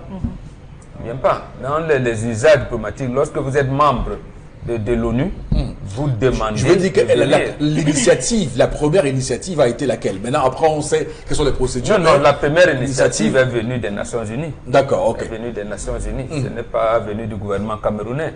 Mais le gouvernement... Et pourtant, le gouvernement nous dit qu'il y avait un besoin de montrer la transparence, de montrer que le gouvernement n'a rien à cacher sur tous les rapports qui sont faits sur le Cameroun, justement. Et justement, c'est comme ça que le gouvernement a répondu à la sollicitation des Nations Unies. Oui. Quand ils ont dit, nous voulons venir au Cameroun parce que vous, le gouvernement, vous ne voulez pas, vous n'avez jamais... Le gouvernement camerounais a dit, venez voir de vous-même. Et c'est un peu comme le gouvernement a dit dernièrement à l'Union européenne, que nous souhaitons que le Parlement de l'Union européenne vienne au Cameroun voir. Donc là, le gouvernement a été favorable pour qu'une mission, surtout de haut niveau, vienne au Cameroun voir. Et c'est ce qui se passe entièrement. Oui, d'accord. La rencontre avec les l'opposition, est-ce que ça peut changer quelque chose? Elle a rencontré des leaders de l'opposition et la société civile. Je ne pense pas. Oui. Je ne pense pas. Ça ne peut pas changer beaucoup de choses. Beaucoup de choses. Pourquoi? Parce que l'Organisation des Nations Unies et ses organismes ferrés, j'allais dire, font confiance aux États. Nous avons confiance aux États, même si vous êtes mal élu. Il faudrait peut-être que vos parrains, au niveau de cet organisme-là, de l'Organisation des Nations Unies, vous lâchent. Vous lâchent. Or, vous avez vu la pression, si ce n'était que les États-Unis et la Grande-Bretagne, par exemple, il y aurait eu des changements depuis longtemps. Mais vous avez... Quand on dit changement, c'est... Oui, il y aurait, quand je dis changement, le Conseil de sécurité serait réuni, je pense, même en 2017. Qui bloque? C'est la France, la Russie, c'est la Chine? Les trois. La France, la Russie et la Chine. La France, la Russie et la Chine qui bloquent. Donc, c'est pas comme ça. Et chacun... Et nous sommes quand même dans le précaré français. Maintenant, l'autre chose, c'est quoi? C'est que l'ONU elle-même est embarrassée. C'est l'ONU qui a créé ce problème au Cameroun. Lorsqu'elle vient, elle le sait. Madame Bachelet le sait. Et ils savent également que comment sortir. Est-ce que l'ONU veut même en fait sortir la tête de haut? Vous avez parlé de Bakassi tout à l'heure. Pourquoi on en est arrivé là? Qu'il n'y ait pas de situation de guerre. Mais lorsque ça existait, les compagnies pétrolières étaient bien implantées, plus au Nigeria qu'au Cameroun. Et ça veut dire que ce sont leurs intérêts qu'ils veulent. Lorsque le président Biya a saisi la Cour de justice, et ils étaient obligés de trouver un modus vivendi en disant oui, puisque Bakassi, oui, mais il y a aussi d'autres portions de terrain qu'on a concédées au Nigeria. Ça peut-être on ne le dit pas assez, mais ici, je ne crois pas trop. Pour le moment, dans les conditions actuelles, je ne crois pas trop. D'abord, même les représentants l'ont dit, Kawala, Maître Sim et Cabral Libi, ils ont dit qu'il appartient aux Camerounais de se prendre en charge. Se prendre en charge, ça veut dire quoi? De donner l'orientation du mouvement. S'ils veulent changer le système, est-ce qu'on peut aller jusque comme le Soudan, comme l'Algérie? Je n'en sais rien, mais c'est aux Camerounais d'en décider. Ok. Alors, Charles Hamel, comment vous l'avez perçu cette visite de Michel Bachelet au Cameroun? Monsieur Rifo Poussi, je vous répondrai avec un proverbe bantou. Si l'arbre savait ce que lui réserve la hache, elle ne lui fournirait pas le manche. Et vous vous arrêtez là. Ça suffirait à... Monsieur Rifo Poussi, si vous souhaitez, je peux encore m'étendre en vous disant que est-ce que Bachelet est venu pour faire comment on va dire, découvrir? Elle n'est pas venue découvrir, monsieur Eric Fopoussi. En termes d'informations, ils ont suffisamment d'informations sur la question du Cameroun. Les informations qui sont fournies via les réseaux sociaux, les informations qui sont fournies via des réseaux, comment on va dire, souterrains, il y a des informations qui sont fournies par des ONG comme International Crisis Group, comme le REDAC et tout. Je crois qu'elle est venue faire le point, monsieur Eric Fopoussi, une façon de dire, ok, allons écouter les principaux acteurs. On a parcouru tous les rapports, on a vu, c'est une activiste, elle sait, monsieur Eric Fopoussi. Et il faut dire que j'ai quand même été scandalisé, puisque vous voulez que j'en parle, que ce soit devant elle que le MINAD, je pense bien, fait le point sur le plan d'assistance humanitaire, se rendant compte, et très étrangement, que les dons étaient mal répartis. Alors, qu'est-ce qu'on cherchait à lui présenter? Qu'est-ce qu'on cherchait à lui faire voir? Je n'ai pas compris ce que le gouvernement camerounais, à travers tous les simagrées qu'ils ont fait, cherchait à lui faire comprendre. Elle est au courant d'un ensemble de choses. Elle est venue faire le point. Et ce point, je crois qu'elle a commencé avec qui de droit, et lui dire, voici. Il ne faudrait pas dire que vous n'avez pas été prévenu. Voici. On vous a envoyé d'abord une première personne, on vous dit deuxième personne. Maintenant, je viens vous voir en vous disant, voici l'état de la situation, voici les mesures pour sauver encore le meuble s'il y a possibilité de sauver. Voilà, donc je crois qu'en rencontrant les différents acteurs, moi je suis un peu surpris que sur la toile, sur, comment vous appelez, les réseaux sociaux, dans les journaux, on dit, voici ce que Kawala a dit, voici ce que tel a dit. Des choses pareilles, ça ne se dit pas. Monsieur Eric Fopoussi, ça ne se dit pas, ça ne se raconte pas. On se lève pas pour dire, voilà l'entretien que j'ai eu avec X ou avec Y. C'est des choses qui se font dans le secret, dans le public. Excusez-moi, c'est un jeu auquel je ne parviens véritablement pas à comprendre. Dans tous les cas, considérons... C'est de l'amateurisme politique, vous... Oui, je dis ça, c'est de l'amateurisme, puisque c'est un échange. C'est un échange, et je crois qu'il y a des questions fondamentales. Bon, on n'est pas non plus sûr que c'est ce qu'ils ont vraiment dit. Hein, c'est justement ce que je suis en train de dire, que ce jeu, c'est un jeu qui m'horripile même à la fin, parce que ça contribue à détourner encore les Camerounais de véritables objectifs. On n'a pas besoin de savoir, ils se sont entretenus, point. Toutes ces différentes photos qu'on a vues, ces leaders politiques mettre sur la toile, hein, on montre comment ils sont en train de se saluer, on montre comment ils sont en train d'aller se filmer, prendre des posters. Mais attendez, arrêtez ça! Arrêtez ça, c'est pas quand on est sérieux qu'on va faire des choses pareilles, monsieur les propositions. Voilà pourquoi vous voyez, je vous dis, j'ai préféré m'arrêter à cela. Il dit qu'on a le pantouflisme de l'opposition au Cameroun. Aller se placer, se filmer, montrer, agrandir. Donc même on mis dans la maison. Alors qu'on a des débats de comment c'est quand même. Mais quelqu'un dit que vous savez, chaque fois qu'il s'agit de quand il faut semer, personne n'est là, mais quand il faut récolter, tout le monde vient. Oui, c'est vrai, monsieur, parce que la défaite est orpheline et la victoire pour le papa. Oui, chacun vient. Voilà, parce qu'il ne faut pas qu'on dise après qu'il n'était pas de la partie. Non, moi, lorsque le combat se passait. Voilà. Je pense plutôt qu'ici, les Camerounais, que ce soit ceux qui dirigent les partis politiques, d'opposition, que alors la société civile, que les citoyens ordinaires, nous sommes étouffés. Les Camerounais veulent parler, ils veulent dialoguer. Et comme on disait tout à l'heure de Bakassi, vous allez vous rendre compte que les populations originaires de Bakassi accueillaient les fonctionnaires qu'on y envoyait comme des messies. Ils cotisaient, ces populations-là cotisaient, cherchaient des vivres pour les accueillir. Donc en fait ici, c'est que nous sommes étouffés. Et nous voulons le dialogue depuis au moins 3 ans, on le dit. Bon, c'est lui qui vient, la personne qui vient, qui peut donner l'impression qu'il y aurait un dialogue, ou alors pourrait imposer qu'il y ait un dialogue national, va amener les gens à dire ce que les judéo-chrétiens appellent Efata, c'est-à-dire vont s'ouvrir.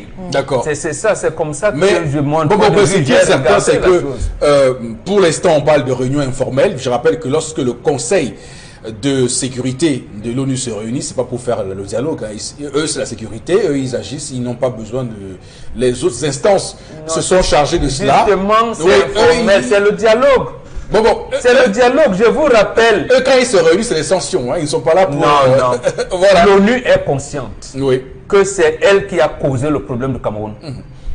Il s'est passé une session spéciale aux Nations Unies du 14 février au 3 mars 1959. L'ONU a refusé de résoudre le problème Cameroun. Donc, elle sait pertinemment que ce qui arrive là est de son fait. Et de son fait par rapport à un de ses membres qui s'appelle la France, qui était appuyé par la Grande-Bretagne à l'époque. Rappelez-vous, la reine d'Angleterre qui est là, elle était contre la réunification du Cameroun. Donc, nos frères anglophones sont allés à la réunification malgré, je veux dire, contre l'idée de la couronne britannique.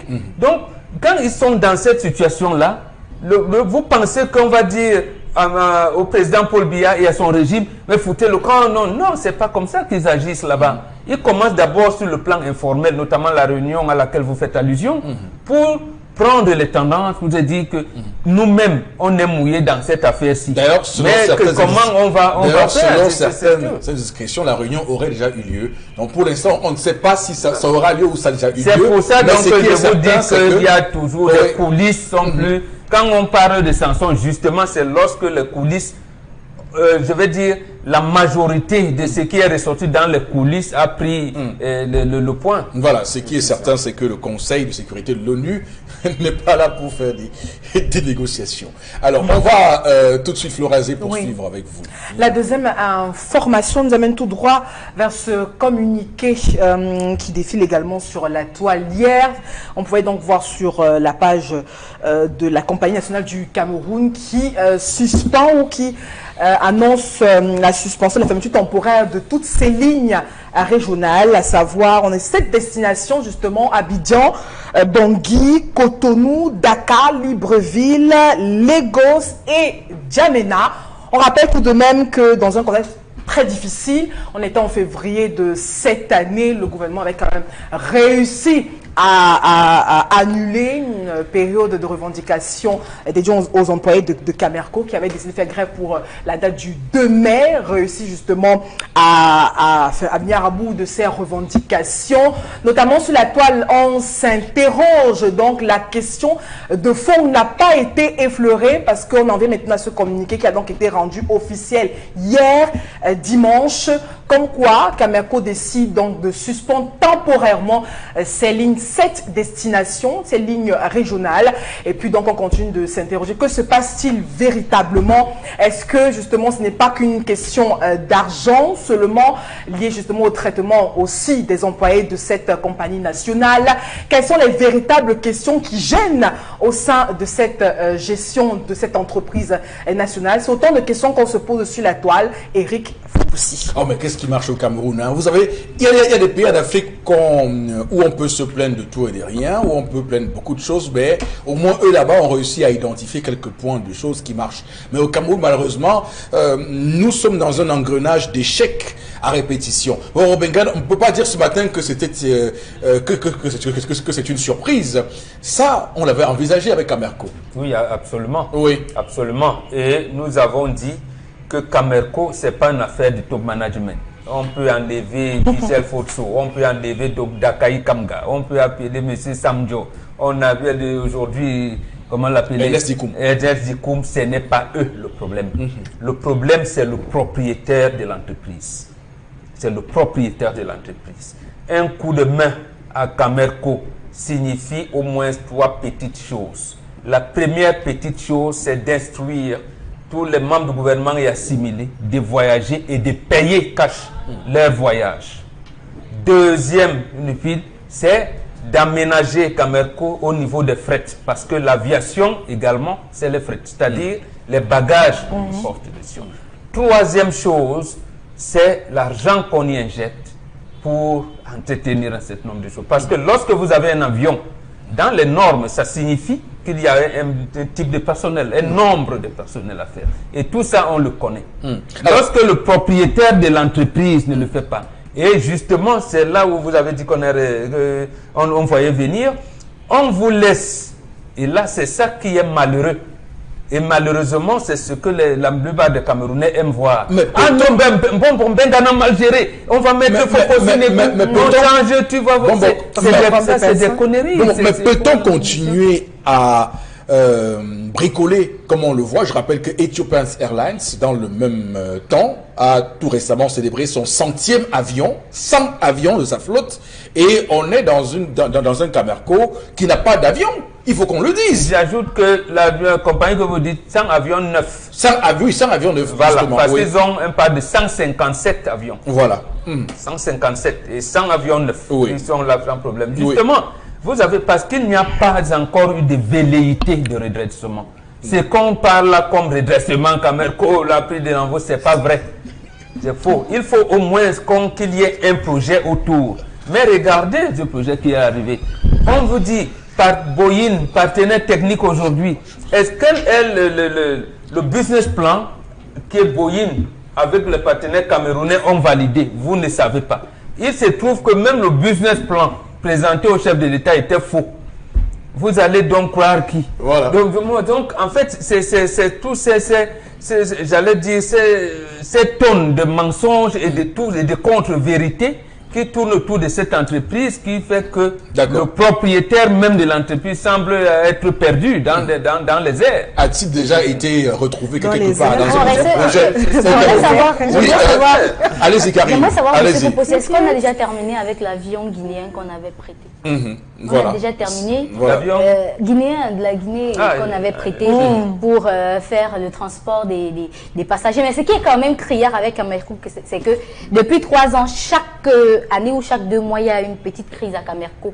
Et ça commence à s'enliser. Voilà qu'on a annulé les vols qui permettaient déjà aux Camerounais d'être contents de prendre l'avion de leur pays pour aller en Côte d'Ivoire. Même pour aller au Gabon désormais, on ne pourra plus. Jusque-là, on ne sait pas quand est-ce que ça va s'arrêter. Oui.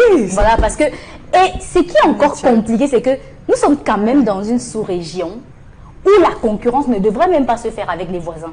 C'est-à-dire qu'on ne devrait pas être aujourd'hui en train de parler de l'avion guinéen, de la Guinée équatoriale au Cameroun. C'est le Cameroun qui à un temps, a prêté les avions à la Guinée équatoriale pour que le président voyage, si je me trompe pas. Et le Cameroun était à l'initiative de Air CEMAC.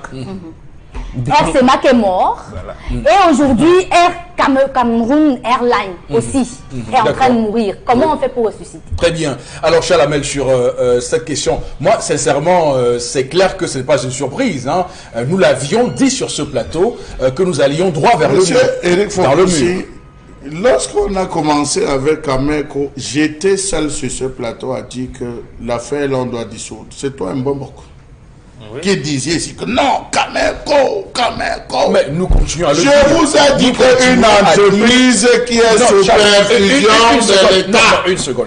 Vous venez de nous indexer. Vraiment, s'ouvrez quand vous répondez. Répondez. Voilà. Je pense que Boro Benga vient de dire, c'est qu'il faut faire pour que Camerco puisse décoller. À ce niveau-là, il n'y a pas de polémique. Allez-y, Chalamel, maintenant. C'est l'une des solutions, monsieur Éric Fopoussi. 3 solutions. C'est l'une des solutions. Il a décliné. J'avais dit qu'on devait supprimer cette affaire, monsieur Éric Fopoussi. J'ai même été encore plus sévère le jour que sur ce plateau, on a appris, monsieur Éric Fopoussi, qu'un individu mécontent a laissé un hublot de la cabine où ouvert et qui n'a plus à l'intérieur, M. Eric Fopoussi. J'ai été sévère, j'ai dit le chef de l'État devrait tous les virer en les faisant passer par la case de prison. Parce que c'était une volonté de sabotage, M. Eric Fopoussi. Et ce sabotage a marché. Quand on vous dit qu'on a acheté 2 avions, on vous a donné un cadeau. Vraiment, M. Eric Fopoussi. Les fameux MA60. On vous a donné un cadeau. Oui. Donc vous voyez jusqu'à quel point vous ramenez une flotte à la commercialisation des arachides. Là où quand tu vas acheter 2 boîtes, on te donne une demi-boîte cadeau, M. Eric Fopoussi. Mais non, arrêtons un peu ça. Arrêtons un peu ça. Il est question de la vie des Camerounais. Qui va se risquer? Je vous ai pris le cas de comment je veux dire, ce ponte du régime qui un jour choque à la maison. Il est malade, il choque, il fait une crise. On l'amène aux urgences de l'hôpital général de Yaoundé. Quand il arrive, il demande qui est là. On dit, Excellence, c'est votre fils. Il dit, ramenez-moi à la maison, mieux je meurs. Ramenez-moi à la maison. Son propre fils. Terminez votre phrase. Qui va se risquer à prendre Camerco? Qui va se risquer à prendre Camerco? Ils connaissent Camerco. Camerco, c'est pour le vrac. Excusez-moi, ils connaissent ce qui se passe à Camerco. D'accord. On va poursuivre avec vous, Florazé, pour terminer votre revue. Oui, à Oyomaban, je vous emmène à travers ces images. C'est l'image du jour dans le cadre de la revue des réseaux sociaux partagée abondamment sur la toile. On présente également la vraie face de nos différentes ruelles et autres. Je rappelle qu'on est à Yaoundé quand même. Et à travers justement ces images, on n'est pas très loin de celles qu'on a partagées vendredi quand on était à l'entrée village à Bilongué, voilà, Bi. Donc ici on est à Yaoundé. Vous voyez, c'est pratiquement le même phénomène. Vous vous rappelez, on n'a pas regardé sur l'image derrière vous là. Vous souvenez également de la vidéo. Ça ici, c'est au niveau de, comment on appelle, à la montée Marbazil. Vous vous souvenez également de cette vidéo, voilà, du ministre Jean de Dieu Momo qui a fait également un tollage sur la toile. Comme quoi il disait c'est ici que ça se passe. Voilà l'ancienne SNEC. L'immeuble là, c'est l'ancienne SNEC. L'ancienne SNEC qui avait été construit par Efeu et Marbazil. C'est tombé en ruine. De l'autre côté, là où est la voiture, il y a l'ancien garage administratif. Donc là, on se trouve la moto. En face, il y a l'ancien garage administratif. Ça, c'est à l'entrée de d'accord. Très bien. Alors, Chalamel, où est le ministre Momo pour qu'il voit ça? Parce que c'est lui le ministre Momo est sur d'autres sujets, je peux vous le dire. Non, mais il a fait une vidéo sur l'autoroute de Yaoundé. Il peut faire une vidéo ici aussi. Puisqu'on y est. Alors, il faut dire quand même, M. Eric Fopoussi, que il y a des colères. Ça, je ne vais pas percer un abcès si je dis que entre la famille et on va dire le délégué de Yaoundé, il y a des colères. Il y a des colères qui sont portées parce qu'il n'est pas loin. Il est même grand-père. Hein? Il a sa famille qui est là à l'entrée école. Il a sa propre famille qui est là, dont il est le grand-père. C'est ça qui est donc il faut dire qu'il y a des colères intestines, monsieur Eric Fopoussi, des colères intestines qui sont portées et c'est la raison pour laquelle on se retrouve à vivre cet abandon. D'aucuns disent même là-bas, au niveau du quartier qu'il a dit que vous allez voir, je ne regarde pas cet axe, il a fait l'axe qui va directement chez lui et même cet axe commence à être abîmé. Donc je crois que c'est des rancunes et Dieu seul sait comment ça se passe, c'est des rancunes et c'est une volonté. C'était l'axe, c'est un lieu, je peux vous dire, où tout le monde fait le sport le vendredi. C'est un lieu extrêmement fréquenté parce que lorsque vous partez de là, vous arrivez facilement à l'ancien marché de Baba, et je veux vous dire que le ministre Manaouda passe par là. Le ministre Manaouda qui habite du côté de Maba, et qui a grandi oui, il passe par là, le ministre Manaouda. Le professeur Valentin Gandogo passe par là, c'est des axes. Il faut le dire, il y a des personnalités qui habitent là-bas et qui sont pleins tous les jours. Donc je peux vous dire qu'à partir de là, il faudrait qu'ils prennent conscience. Voilà, on est en plein Yaoundé, pour que ceux qui nous regardent, on n'est pas dans un village du Cameroun, on est là à Yaoundé, la capitale politique de ce pays. Bon, Robengan. Non, ça fait partie de ce qu'on appelle l'impasse politique de ce pays, c'est-à-dire l'incapacité du pouvoir à résoudre les problèmes de ses citoyens, d'une part, et d'autre part, l'incapacité de l'opposition à renverser le même pouvoir. Parce que... Bon, pas le renverser. Fait allusion à quelque chose de très... L'incapacité de l'opposition à gagner les élections pour le remplacer. Voilà, c'est mieux comme ça. Et justement, l'impasse, c'est pourquoi Charles Lamel a dit comment on peut admettre qu'on gère un État au gré des humeurs? Voilà. Ce n'est pas possible. Des On a fait un plongeon dans le gouffre. Ce n'est pas possible. J'ai des problèmes contre Charles Hamel. Je suis délégué de gouvernement. Je vais dire, ah oui, comme M. Mbatou habite là, il va voir, il va marcher à pied. Ces voitures-là, je vais voir là où ça va sortir. Ça veut dire, c'est une connerie grave. Si on arrive à ce niveau, on est à la capitale. Ça revient, comme disait Babi Sakana, que l'entrepreneur en chef ne regarde pas son entreprise. D'accord, très bien. Karine Sotia va un tout petit peu aussi commenter, je préfère vous le dire comme ça. Allez-y. Ça ressemble un peu à ces axes-là qui sont souvent dans les campagnes et on nous fait croire que c'est parce que ce sont des zones reculées et que c'est un travail que doivent faire les élites. Mais là, nous sommes en plein cœur de la ville de Yaoundé et M. Mbatou nous rappelle que c'est un problème de querelle, ainsi de suite, ainsi de suite. Mais vraiment, est-ce que le Cameroun est la propriété de quelqu'un? Est-ce que c'est la propriété d'une personne? Est-ce que c'est la propriété? Est-ce que la ville de Yaoundé appartient à quelqu'un? C'est pas les citoyens qui y vivent. Comment est-ce que on peut goudronner une localité et on dévie la route pour aller faire de l'autre côté comme on fait souvent ici à Douala? Non, mais il fallait qu'on voit l'ensemble de ces boutiques. Non, il a des boutiques. Il a des boutiques. Le long, lorsque vous prenez au Carrefour jusqu'à son entrée, il a des boutiques à gauche et à droite, c'est en location. Il faudrait qu'on passe par là pour voir ces boutiques qui sont mis en commercialisation. Mais attendez, il a tout l'axe jusqu'au Carrefour, au Colbison. La zone qu'on appelle le Carrefour Colbison, ce sont il y a même des salles où les gens vont pour faire les... Pourquoi on va passer par le Maban pour aller faire quoi? On plante directement en face. Et à au Carrefour, vous voyez la maison du délégué. Voilà, très bien. Merci. Oui, et il faut pour ce qui est triste en fait, c'est que là on est à Yaoundé, hier on était à Douala. Ouais, c'est pratiquement les mêmes clichés. Si vous allez également à Mara, vous verrez pratiquement la même chose. Donc, ces images doivent nous interpeller, nous, citoyens. Ça va nous interpeller quand ces personnes, justement, viendront nous pomper un certain discours et autres. Voilà des images, c'est des situations que vous vivez au quotidien qui doivent nous interpeller en tant que citoyens. Si ça va bien, si nous nous contentons de faire ok d'accord, si c'est bien, ok d'accord, reste dans cette situation. Mais si véritablement, le premier ministre, l'ancien premier ministre Peter Moussonga n'est pas loin de là. Je dis, ils sont tous là. Les femmes, tous sont là. Ils voient.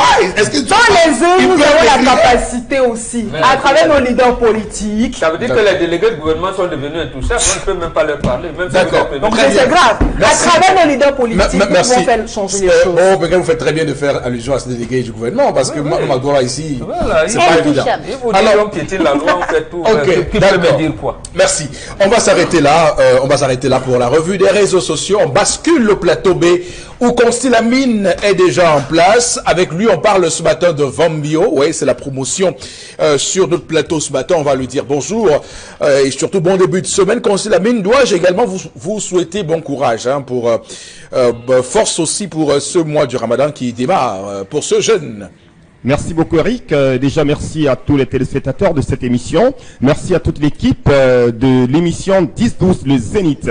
Alors Constilamine revient après donc une semaine de congé. Il fallait bien sûr se reposer pour essayer de revenir ce 6 mai avec plus d'énergie et beaucoup plus de joie. Parlant bien sûr de joie, je tiens déjà à présenter officiellement à tous les téléspectateurs de cette émission le concept Salaka, grâce à vous, a une fois de plus reçu le prix du meilleur concept de vente au Cameroun pour l'année 2018. Voilà donc le prix que je vous présente officiellement. Ça peut donc s'apercevoir à travers l'écran. Fokako Award 2018, le concept Salaka de Constilamine, prix du meilleur concept de vente 2018 au Cameroun. C'est donc grâce à vous que j'ai reçu ce prix et je dédie ce prix à tout le personnel de Kinos Télévision et bel et bien à tous les clients du concept Salaka. Et pour arroser ce prix, j'offre une semaine de bonus spécial sur la poêle Red Cooper et bel et bien c'est-à-dire les Vambio qui vous seront vendus tout à l'heure dans cette émission. Nous allons tout de suite commencer la vente de ce lundi matin avec bien sûr votre complément alimentaire que vous connaissez déjà, que vous aimez déjà très bien. C'est bel et bien le Vambio Oméga 3 qui est bel et bien en vente du côté du magasin 1001 tapis. Ce complément alimentaire permet de réduire les complications du diabète. Il permet également de réguler le taux de cholestérol dans le sang, de réduire naturellement la pression artérielle, de favoriser la guérison des inflammations et surtout d'assouplir nos articulations. Pour ceux des téléspectateurs qui ont des problèmes d'articulation, consommez régulièrement le Von Bio Oméga 3, vous n'aurez plus de problèmes d'articulation. Le Von Bio Oméga 3 permet également de nous prévenir contre les AVC. Voilà donc quelques avantages liés à la consommation régulière de ce complément alimentaire qui est sans effet secondaire dans l'organisme. Je rappelle que le prix officiel est de 6 000 francs, mais au concept Salaka, du côté du magasin 1001 tapis, vous l'avez à 5 500 francs. Et pour arroser le prix que nous avons reçu, je vous accorde une semaine de bonus, une semaine de plusieurs avantages pour tous ceux qui vont se rendre du côté du magasin 1001 tapis. À côté bien sûr du Von Bio Oméga 3, on a également le Von Bio Détox que voici. C'est un nouveau complément alimentaire qui vient enrichir la famille Von Bio. C'est un complément alimentaire qui permet de désintoxiquer et de nettoyer le foie. Il permet bien sûr, c'est-à-dire il nous met à l'abri de tout ce qu'il y a comme problème problème lié à la boisson. Pour ceux qui boivent de temps en temps, boire c'est bien, mais il faudrait penser à sa santé. Voilà pourquoi je le conseille massivement à tous les téléspectateurs qui le regardent en ce moment, le Von Bio Détox. C'est un complément alimentaire parfait. Bien entendu, il est important pour la santé. Vous l'avez au magasin 1001 tapis au prix de 8 000, votre Von Bio Détox. Oui, au prix de 8 000 francs. Et c'est 30 gélules à l'intérieur de cette boîte. Et c'est 3 gélules par jour, notamment une gélule pendant une prise. Et vous allez prendre 3 gélules par jour pendant le repas. Vous l'avez donc à 8 000 du côté bien sûr du magasin 1001 tapis qui est situé en plein cœur d'Aqua, en face du Palais d'Ika. Et n'oubliez surtout pas que l'achat d'un complément alimentaire au magasin 1001 tapis est accompagné d'un guide d'utilisation, notamment que ce soit pour le Von Bio Oméga 3 ou alors pour le Von Bio Détox. À côté bien sûr de ces deux compléments alimentaires, vous avez la lotion des diabétiques. Oui, c'est un lait de toilette pour les diabétiques. Votre peau, elle est délicate, elle est fragile, elle est sensible. Alors, les laboratoires Cedorex ont mis sur le marché mondial un lait de toilette pas comme les autres. C'est bel et bien Von Bio Lotion que voici. Vous l'appliquerez 3 fois par jour sur les pieds et le reste du corps. Vous l'avez à 6 000 francs du côté du magasin 1001 tapis. Oui, ce lait de toilette, il est non seulement médical, il est également parfumé. Vous l'avez à 6 000 francs du côté bien sûr du magasin 1001 tapis. Et ceux des téléspectateurs qui sont hors de la ville de Douala et qui ont besoin du Von Bio Oméga 3, qui ont besoin du Von Bio Détox, qui ont besoin de la lotion Von Bio, il vous suffira tout simplement de nous appeler à nos numéros de téléphone et de passer vos commandes. Vous serez livrés grâce à nos différentes représentations dans tout le Cameroun. Une fois de plus, merci à tous les téléspectateurs de cette émission. Grâce à vous, le concept Salaka a une fois de plus reçu le prix du meilleur concept de vente 2018 au Cameroun. Et pour cela, je vous accorde une semaine de bonus, que ce soit sur le Von Bio Détox, Von Bio Lotion, Von Bio Oméga 3 au magasin 1001 tapis. Merci beaucoup, Consilamine, pour ces promotions et ces ventes. On va tout de suite prendre, madame, monsieur, la route pour aller retrouver l'interpellation. Et ensuite, on fait les commentaires ici, sur le plateau. Moi, je pense que pour le développement du pays, il faut d'abord passer par l'emploi des jeunes. Il faut que les jeunes aient de quoi faire pour pouvoir développer le pays. Parce que nous, les jeunes, on manque d'emploi. C'est la raison pour laquelle le pays, le pays ne se développe pas. Oui, c'est vrai qu'il y a des jeunes qui sont des paresseux, mais la plupart ne sont pas paresseux. La plupart manquent d'emploi, effectivement, ils manquent d'emploi. C'est vrai qu'il y a ceux qui sont paresseux, mais ce n'est pas de la part de tous les jeunes quand même.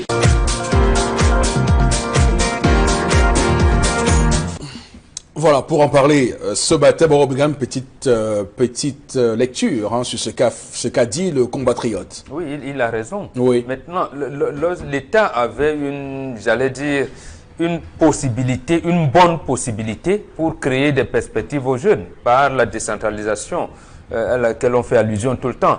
Lorsque une disposition de la loi qui organise les communes, dit que les communes peuvent encadrer les jeunes dans leurs activités génératrices de revenus. Et on ne fait rien. On revient encore aux délégués de gouvernement qui détiennent les centimes additionnels comme nous par devers eux, sans justification aucune, sans donner la possibilité à ces municipalités-là de s'exercer. Parce qu'au départ, l'État avait lui-même refusé de lutter contre l'exode rural en créant des diversions. Très bien. Voilà, voilà tout pour interpellation, madame, monsieur, ce matin, mais je voudrais quand même faire un petit commentaire sur le passage où il parle de paresse de certains jeunes. Non, mais il a raison, oui. Il y en a qui sont paresseux, il y en a même qui commencent à boire l'alcool à 11 ans. Voilà. Mais il y en a également qui à 11 ans sont des génies. Voilà. Et on ne peut pas les mettre dans le même sac. Même panier, et on ne peut pas diaboliser avec, voilà, c'est du jeunisme. Ceux qui ont ce discours, qui entretiennent ce discours sur la paresse des jeunes, en tout cas. On va retrouver Consti Lamine. Avec lui, on parle de Red Cooper. Bon, je sais pas. Consti Lamine parle de poil. Hein? Nous, on parle de poil, Red Cooper. Consti, vous savez, c'est un discours. C'est un débat qui est entre nous tous les jours. Hein? Mais vous, dans le commerce, et vous savez que les gens au Cameroun préfèrent, lorsque vous dites poil, ils comprennent bien de quoi il s'agit. Ouais. Vous savez très bien, Eric, hein, le langage commercial devrait être un langage facile et accessible à tout un chacun. C'est vrai, on dit poil. Hein? On dit quoi? Poil. Mais moi, j'aime dire poil Red Cooper. Ça vous permettre aux téléspectateurs de nous comprendre facilement. Tout à fait. Et à ces téléspectateurs-là, je m'excuse pour la prononciation. C'est pour vous que je le fais. Alors, merci donc Eric de me passer une fois de plus le relais. À l'instant, nous allons parler bien sûr de cet élément de cuisine, pas comme les autres. Vous l'aviez demandé, vous l'aviez sollicité. Le nouveau stock est de retour depuis samedi dernier. Le concept Salaka a reçu un stock important des poêles Red Cooper. Ces poêles qui ne collent pas, ces poêles qui n'ont pas besoin de l'huile pour faire des fritures, ces poêles spacieuses, ces poêles qui sont rapides dans la réalisation de vos fritures, vous les avez à 14 000 francs du côté bien sûr du magasin 1001 tapis. Là voilà, je vous la présente en intégralité sur ce plateau. Vous l'avez donc à 14 000 du côté bien sûr du magasin. Regardez bien sûr l'intérieur de votre poêle. Regardez l'intérieur, regardez donc l'extérieur. Oh là là, quelle beauté, quelle solidité, quel nyanga. Cette poêle, à l'intérieur, on n'a pas besoin d'utiliser de l'huile. Elle ne colle pas, elle est rapide dans la cuisson. Ah ben oui, et elle donne également un goût particulier à vos fritures. Oh là là là là là là là là.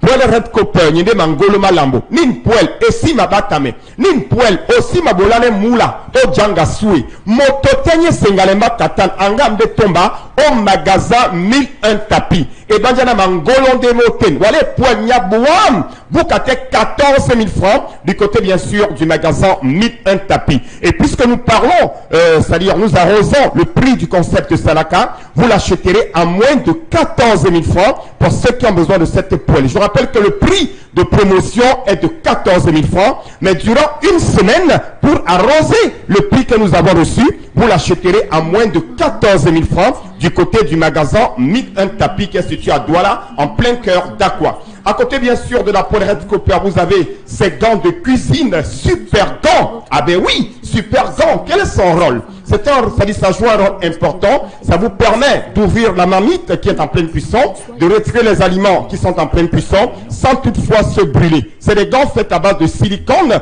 Vous les avez à 5 000 du côté, bien sûr, du magasin 1001 tapis. Mais uniquement pour cette semaine, vous l'achèterez à moins de 5 000 francs au magasin 1001 tapis. C'est des gants de qualité. C'est des gants durables. C'est des gants qui sont, c'est-à-dire qui sont parfaits du côté de la cuisine. Vous les avez donc à moins de 5 000 durant toute cette semaine au magasin 1001 tapis. Alors, ceux qui ont besoin de l'ensemble de la poêle et de la paire de gants, vous débourserez tout simplement la somme de 16 500 francs. 16 500, c'est le prix de promotion, mais cette semaine, vous l'achèterez à moins de 16 500 francs. C'est une manière pour moi de dire merci aux téléspectateurs, de les récompenser, raison pour laquelle je vous permets d'acheter toute cette semaine l'ensemble de la poêle et de la paire de gants à moins de 16 500 francs du côté du magasin 1001 tapis. Ceux qui n'ont pas le temps de venir au magasin, appelez, vous serez livrés. Vous êtes hors de Douala, à Yaoundé, à Bafoussam, à Garoua, en Guelemenduka, au Gabon, au Tchad. appelez-nous. Vous serez livrés grâce à nos différents partenaires de livraison. Merci une fois de plus et faites confiance au concept Salaka. Et surtout, n'achetez plus n'importe quelle poêle. La poêle de qualité, la poêle durable, la poêle qui ne colle pas, la poêle médicale. C'est bel et bien la poêle Red Copper qui est vendue à 1001 tapis. Merci, Constilamine. On va lire quelques messages, madame, messieurs, pour sortir définitivement de cette édition du 6 mai 2019 avec vous, Florazé, sur les sujets que nous avons développés sur ce plateau depuis 10 heures.